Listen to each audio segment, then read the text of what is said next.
चंपकपुर नाम का एक बहुत बड़ा और सुंदर सा जंगल था। एक दिन जंगल में ठंडी हवाएं चल रही थीं। ये इस बात का संकेत था कि कुछ ही दिनों में ठंड का मौसम आने वाला है। सभी पक्षी भी ठंड के मौसम को लेकर बहुत चिंतित थे। वो अपने घरों को गर्म रखने के लिए लकड़ियाँ जमा कर रहे थे। तोते भैया, अब कुछ ही दिनों में ठंड शुरू हो जाएगी। मैं अपने घर में आग जलाने के लिए लकड़ियाँ लेने जा रही थी। क्या आप भी जाओगे मेरे साथ? हाँ चलिए बहन, इस बार तो मैं काफी लकड़ियाँ जमा कर लूँगा। पिछली बार मैं ऐसा ना कर सका और मैं ठंड में ठिठुरता रहा था। तो फिर चले। मुझे पता चला है पहाड़ों के पास कुछ सूखी लकड़ियाँ हैं। हम वहाँ से कुछ लकड़ियाँ ले आते हैं। तोता और चिड़िया पहाड़ों की दिशा में चले जाते हैं। फिर चिड़िया लकड़ियाँ उठा उठा कर लाती और तोता उन्हें एक जगह जमा कर रहा था। शाम होने से पहले पहले उन्होंने कुछ लकड़ियाँ जमा कर ली। अच्छा ही हुआ जो हम आज इधर आ गए। दूसरे जंगल के पक्षी तो पहले ही लकड़ियाँ उठा कर ले गए हैं। अब ये कुछ ही लकड़ियाँ थी जो हमें मिली है। अब चलो तोते, जितनी भी है इनसे हमारा ठंड का मौसम आराम से गुजर जाएगा। चिड़िया और तोता अपनी अपनी लकड़ियाँ लेकर घर वापस चल देते हैं। दूसरे दिन कबूतर मुँह अंधेरे ही चिड़िया के घर पर दस्तक देता है। जी बताएं कबूतर भैया, कैसे आए हैं आप? चिड़िया बहन, मेरी पत्नी ने मुझे भेजा है कि मैं आपसे पूछ कर आऊँ कि आप और तोता सूखी लकड़ियाँ कहाँ से लाए हैं। कबूतर भैया, मैं और तोता कल पहाड़ों पर गए थे, परंतु अब तो वहाँ कोई भी सूखा पेड़ नहीं बचा। हमें भी थोड़ी ही सूखी लकड़ियाँ मिली थी। तो अब मैं क्या करूँ चिड़िया बहन? मेरा तो बच्चा अभी छोटा है। मुझे अपने घर में आग जलाने के लिए अब सूखी लकड़ियाँ कहाँ से मिलेंगी?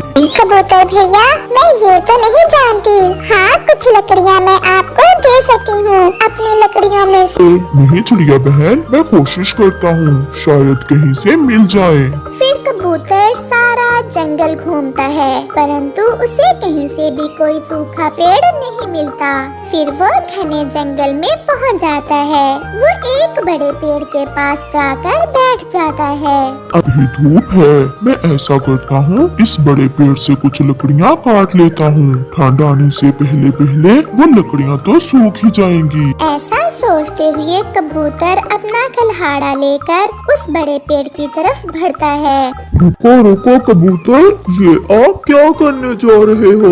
क्या क्या पेड़ जी, ये आप बात कर रहे हैं? हाँ, मैं बोल भी सकता हूँ और मैं ये जानता हूँ कि आप मुझे काटने आए हो। मुझे माफ करना दोस्त, मैंने पूरा जंगल घूमा, मुझे कहीं से भी कोई सूखा पेड़ नहीं मिला, इसलिए मैंने सोचा कि आपको ही काट लेता हूँ।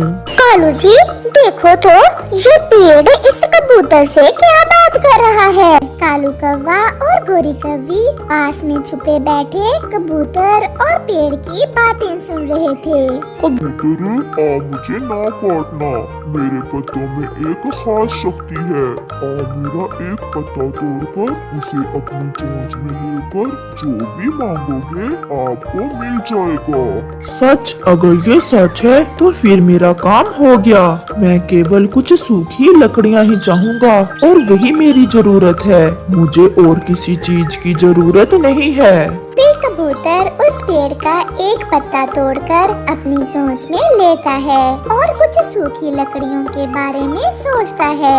अचानक कबूतर के सामने एक गठरी सूखी लकड़ियों की आ जाती है, जिसे लेकर कबूतर खुशी खुशी अपने घर चला जाता है। कालू जी, कुछ देखा? हाँ, और ये भी कि ये कबूतर कितना पागल है, मुझे सूखी लकड़ियों पर ही खुश हो गया। अब चलो इस पेड़ के पास। फिर कालू और गोरी अपना कल्हाड़ा लेकर उस पेड़ के पास जाते हैं। दोनों पक्षियों, मुझे ना काटना, आप मेरा पत्ता तोड़कर अपनी इच्छा पूरी कर सकते हो। फिर गोरी पेड़ से एक पत्ता तोड़ लेती है। कालू जी, मैं तो सोने का हार लूंगी। नहीं नहीं गोरी, मुझे ढेर सारा पैसा चाहिए। वो इसी बात पर आपस में लड़ाई शुरू कर देते हैं। सोने का हार। ढेर सारे पैसे। वो इसी बात पर लड़ रहे थे कि वो पेड़ अपनी शाखें उनकी तरफ बढ़ाता है और उन्हें गर्दन से पकड़ लेता है।